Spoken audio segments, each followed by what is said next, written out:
Hey everyone, it's Jamie and welcome back to my channel. Today I'm very excited to be bringing you the first part of a very long speed build series. I am building a large castle, and I just want to talk about kind of like my inspirations, what I was going for, and what also even began my interest in trying to build a castle. But yeah, like I said, it's gonna be a long multi-part series. This first part is really just the building of the castle, then I'll do a landscaping video, and then I might do a furnishing slash floor plan. It really just depends on if I have enough footage for all of them or if they don't go over 30 minutes. I tried really hard to cut this one down. But yeah, so what actually inspired me to make this castle was a Lindsay Ellis video essay. It's not a very new one. She's been around for a while. It's her video on Beauty and the Beast. And I watched her video on the remake, the 2017 remake. And I have to, she brought up a lot of good points. I'm not gonna lie, I liked the 2017 remake. I agree. Everything she said is valid and true. Yet I'm gonna be honest, I still, I didn't hate it. I had fun watching it. I definitely like the original animated film a lot more. However, I like Emma Watson, and I liked all the actors they picked, even the ones I didn't know. I was generally pleased with, so I enjoyed it. But Lindsay Ellis brought up a lot of really good points about like why it's a mess. And I have to agree with her because, to be honest, it kind of was a mess. Looking back and now after watching her video and be like, oh yeah, these are some really great points. And then I also watched Jenny Nicholson's video. I will link all of these down below, by the way, in case you haven't seen them or if you want to rewatch them, because I'm pretty sure you have seen them because they're both pretty popular YouTubers.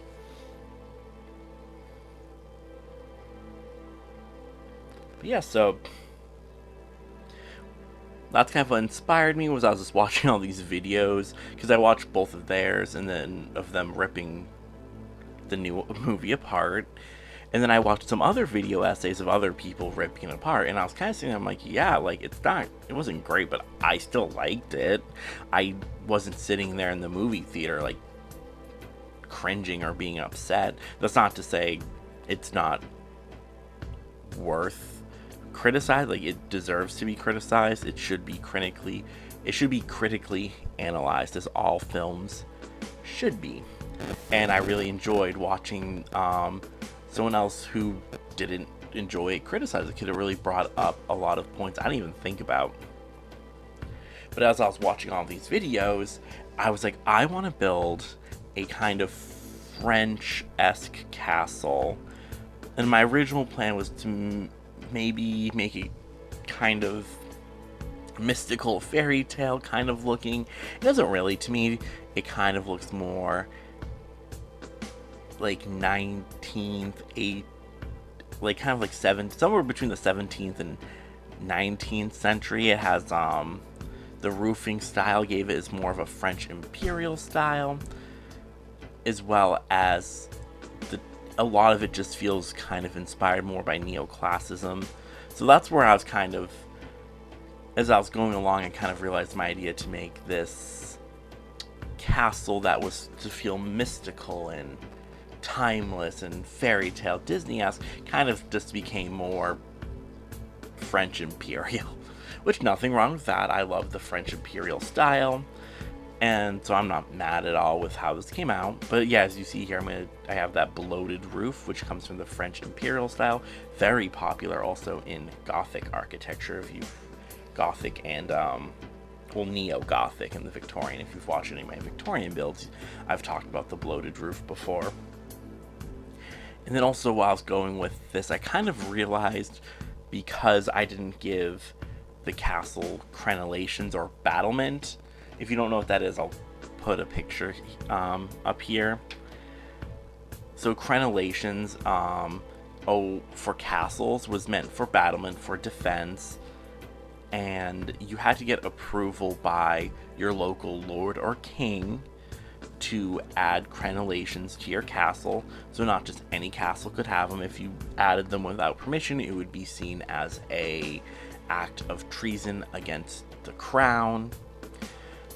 So a lot of castles, especially even like medieval and late medieval castles, don't have crenellations, especially if they're not in an area where they would have been fighting. Also, a lot of castles were just rich lords, so it doesn't always make sense for there to be crenellations.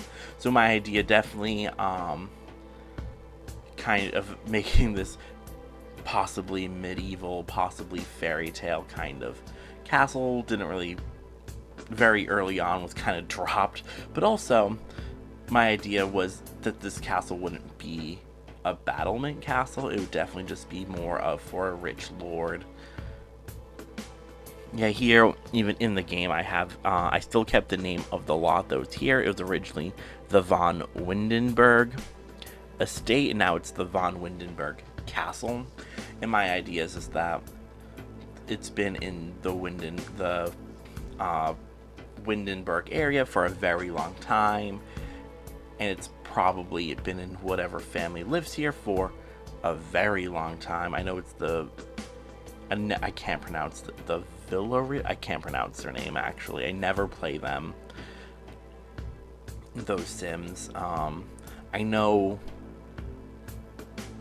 I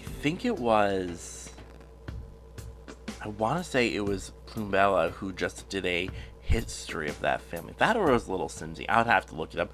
I will link it down below, though. But that was my kind of idea, was just to make this castle that's been around for a while, but wasn't really meant for battle, was really just meant to look good. Like I said, this video is going to be very long. I've already started blowing through some of the topics I wanted to talk about, so that's not good. So I think I'll start here to talk about, what inspired this, which was the videos on Beauty and the Beast, and me just talking about Beauty and the Beast, the new one, the old one, and kind of my thoughts and feelings. So, the original Beauty and the Beast story, which was a French tale, and it had kind of been passed down, and then it was officially kind of published by one author. And in that story, it's very similar to like the story we do know, where there's Belle, the beauty, and her father becomes imprisoned, and through some kind of exchange, she becomes the enslaved one at the castle. In the original story, the Beast actually is not a jerk. He's actually fairly nice, which I think that shocks a lot of people. The Beast also, it's really funny, in this original story, he's constantly proposing to Belle, wanting to marry her, and she keeps saying no because she has these dreams, these recurring dreams of a beautiful prince that is trapped somewhere in the castle. Then she falls in love with the Beast eventually, and then the prince, or the Beast, ends up being the prince from her dreams. And it's supposed to be this kind of, the story was originally kind of almost like a grooming, if you will, to ease young girls into the idea of arranged marriages. This idea that, yeah, you don't want to marry, you might not want to love this person, but just like Beast from the Beauty and the Beast story, he might be a secret prince and not the scary beast you think after all. Little yikes, but hey, it was a different time, I guess. I guess we can use that argument here. Then we have the Disney classic animated film. It's actually one of my favorite Disney films. Still to this day, I really like Belle as a character. I don't hate the way they, fall in love. And I know some people get very nitpicky around the storytelling and Lindsay Ellis talks about this in her video where she talks about how people were nitpicking it too much to the point where, like, the 2017 film really just kind of felt like an addressing of these nitpicky issues. And I agree that's it was kind of annoying because, when I watched the original film, or when I still watch it, I don't really sit here thinking, oh, why did the Enchantress also condemn all of the waitstaff? Because, in my mind, I'm not thinking that this Enchantress is... Nothing in the story, in my opinion, suggests to me that she is a nice human. So I don't... And yet, yeah, while she's trying to teach the Beast a lesson, I don't... Like I said, not once when watching the original film, even now, again, there's no point where I think she did the right thing. Generally, my thoughts on the Enchantress is, yeah, what she did is very problematic. I don't want to say if she's in the right or the wrong, because, that's unfair of me to make that decision. Maybe, I don't know. Either way, like I said, it was never a plot hole for me personally, like why she condemned the prince and his waitstaff. I just my view was like, yeah, she's just an enchantress, and enchantresses aren't, especially in Disney movies, I don't think there's a history of enchantresses being forces of positive motive or generally being good. I don't know. Another plot hole that I never needed explained was why, like, how old was the Beast when he was cursed? Because some people like, oh, he would have been like 11 or 10, and I just kind of always assumed that, like, part of the curse also is like you're stuck in time. And for me, because that always just made sense with the idea of, like, the staff are these non-aging utensils, and, like, to be trapped as a beast forever is a lot more traumatic, in my opinion, than to be, like, an aging beast, because then at least you're like, well, even if I don't get better, at least one day I'll die. So to me, I always just assumed that, like, the curse didn't, like, I just always assumed that a big part of the curse was that that there was a pausing of time, if you will. But apparently not a lot of other people assumed or inferred that, which I'm not gonna, like, shame them for. Like, I don't know, some people do need everything explained to them. However, it bothered me a little that the movie... It didn't bother me that the movie explained it. It bothered me how they explained it, in what context, because in some ways it took, in my opinion, some agency away from Belle. Because in the original movie, Belle doesn't know too much about the curse. She doesn't know too much about the stakes at play. She's just kind of like, this is a beast, and beasts are evil, and then, then she sees that, hey, maybe he's not all that bad, and then she's kind to him, and then with her being kind, in turn, the beast then wants to be kind to her, and then they fall in love. And then it's just kind of like, oh, hey, you're not just a beast, you are secretly a prince the whole time. In some ways, the original animated film, they really, I think, in my opinion, they really took that from the original story and they adapted it well in a way that didn't feel problematic or gross. Here, however, I don't think they did a very good job with it, solely just because, once again, they took a lot of agency away from Belle by letting her know, like, if the beast doesn't find love, he'll be a beast forever, and we will then be eternally damned to just being utensils and objects that have no sense of life. And yeah, I didn't enjoy that part of the remake. With that saying, though, there's a lot about the remake I do like. I think visually, I think it's very beautiful. I like Emma Watson as an actress. I think she's a very good actress. I will agree, I don't know if she's the best singer. Like, she doesn't have, like, the worst voice in the world, but, like, I wasn't there, like, in the movie theater, like, blown away. But that's another thing about the original Disney, movie. I don't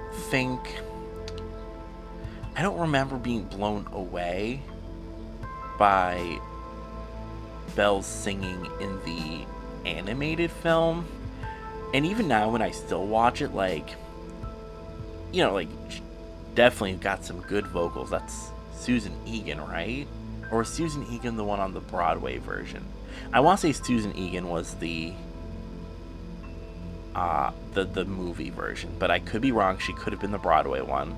But either way, like I say, like, I don't think she's a bad singer, but I don't think, like, as far as Disney princesses go, I don't think she has, like, the most iconic, memorable voice. Like, when I think of Disney voices, especially older ones, I think of, like, Ariel. I think of, heck, I even think of, like, Snow White. Like, when I think of Beauty and the Beast, I guess I don't think of the the music as much.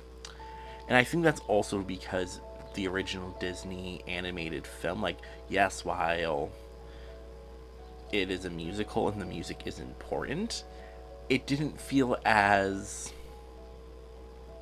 I don't know, I feel like the story felt more important than the songs, and I feel like in some Disney movies it doesn't feel that way. I feel like it really is just like, the music is so important. Here it's kind of like, yeah, it's important, but it's not the huge selling point for this story.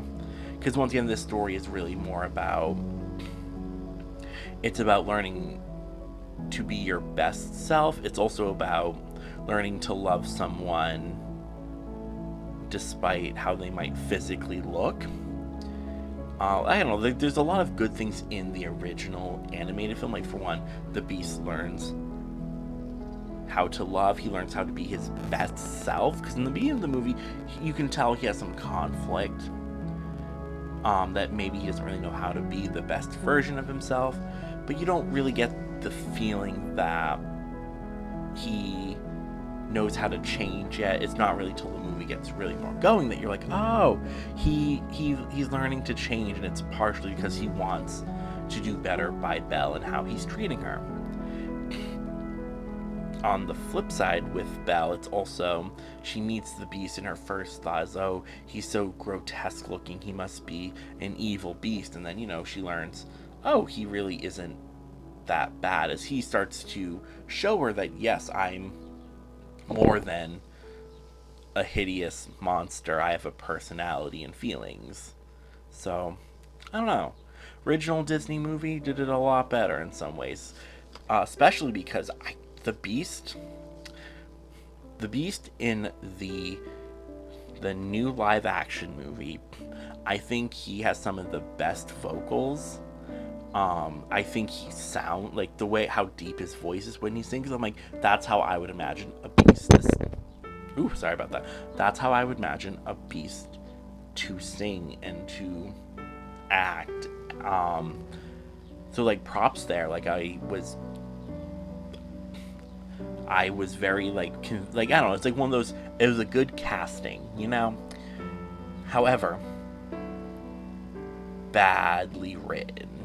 He really, in my opinion, I can't really say there's a definitive moment when the Beast gets better and doesn't suck. However, in some ways that's a little bit more realistic, that, like, sometimes these changes aren't so sudden, that they do take a while. And, you know, in the progression of the movie, yeah, there's, comparatively, he's a lot better at the end than he's a lot better at the ending than he is at the beginning. However, they don't develop the beast well enough. And it's not in a way that makes me convinced that he earned. And I also don't want to say, oh, that he earned getting better or that he earned his happy ending, because I still kind of stand by the fact that, like, yeah, was that I think that Enchantress, maybe in theory or in her mind was doing the right thing, because she was like, hey, he needs to learn not to be a little jerky jerk.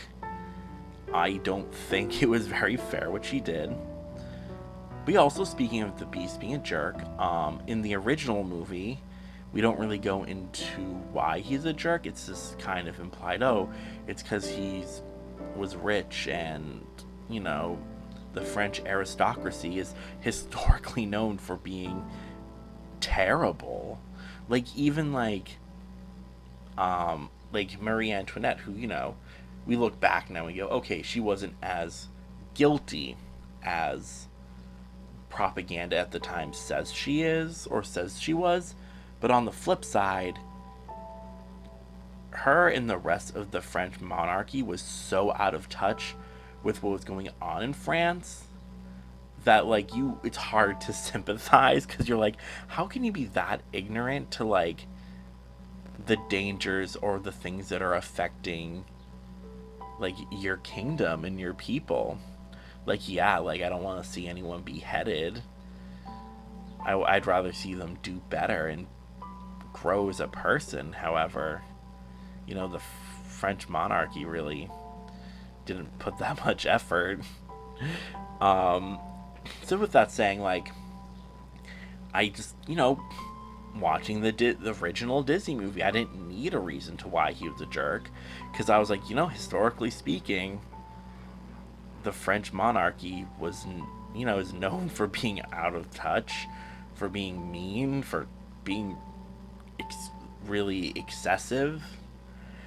And with that on the other side, so in the new movie, they add this plot where he was being abused by his father. And, that part I didn't mind too much, because I'm like, yes, abusers tend to learn their behaviors from people who abuse them. It doesn't justify their actions, but it does give us a little look in, and it gives us kind of a way to humanize in some ways. Like, it doesn't justify, it doesn't go out of its way to be like, you can't blame him, he was abused. But it's one of those things where you go, okay, I can see why you were acting this way and why you became like this. It doesn't mean you're without fault, and it doesn't mean that we can't and shouldn't critique you. But what it does do is that, it adds another human element. However, where the movie went wrong with it is they made it seem like the staff was almost at fault. Like, they're like, oh, you didn't step in and save the beast from being abused, so now you guys will be punished too. Like I said, I didn't need a reason to why the staff also became imprisoned and were cursed, because my thought process behind it was, okay, like, historically speaking, in different stories and cultures, enchantresses aren't always depicted as these, the most mentally stable and the most just people. They do tend to go out of their way to do questionable things. But in the scene where they made it so that the beast was abused and that the staff was at some kind of fault for not sticking up, is a complicated one, because yes, in 2019 we hear that argument a lot of, oh, this person was being abused and their family didn't stick up for them. And, like, yes, you want to be mad because, you're like, children shouldn't be abused.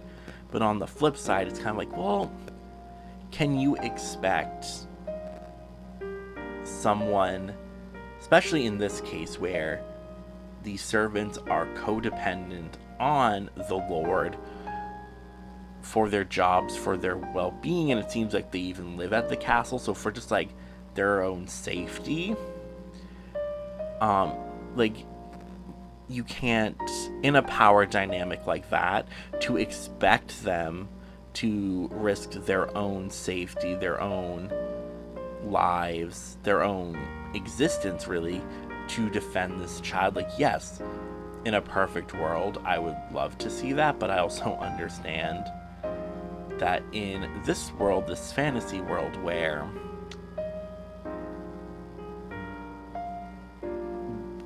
it's not the most realistic. And even in 2019, there's times when it isn't the right moment or the right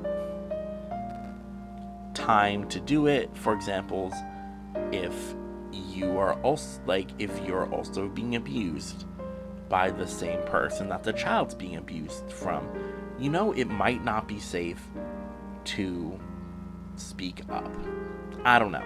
I'm just saying, I don't think this movie highlighted this in a good way. I think they could have done it in a way to maybe be like, oh, they're victims of abuse and they don't understand that they aren't guilty and they're blaming themselves. But like, they really could have just thrown a scene in where like Belle's could have been like, hey, it's not your fault that the Beast's father abused him, and you shouldn't be upset, or you shouldn't be blamed, and you shouldn't be feel like you are getting your just desserts by also being cursed. Because like, let's be fair, like, it's not realistic, not safe for, in a power dynamic like this, for somebody to stand up and be like, hey, don't abuse that kid. Like I said, in a perfect world, I would love to see that, but I also understand this isn't a perfect world. And in a world where children are abused and the abuser is a person of royalty in a monarch in France, it just didn't feel nuanced enough to justify that plot.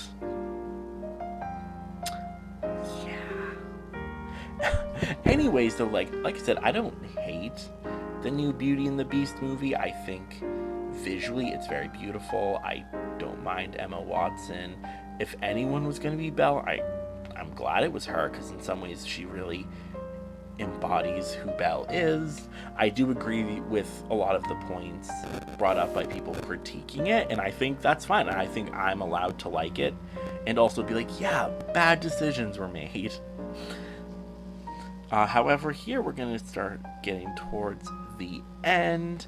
Like I said, this is just the part of building the castle. The next one will be the landscaping, and then maybe doing the floor plan and the furnishing. But here I'm just building a pool. I like to think this is a modern addition, a modern add-on. As you see also there, I have that like bridge area going over a little pond. I really love that area. I just thought it'd be really a little cute romantic spot. But yeah, thank you for watching this video. I hope to see you during the next part. But until then, make sure to check out some of my other content. And thank you so much, and I hope to see you next time.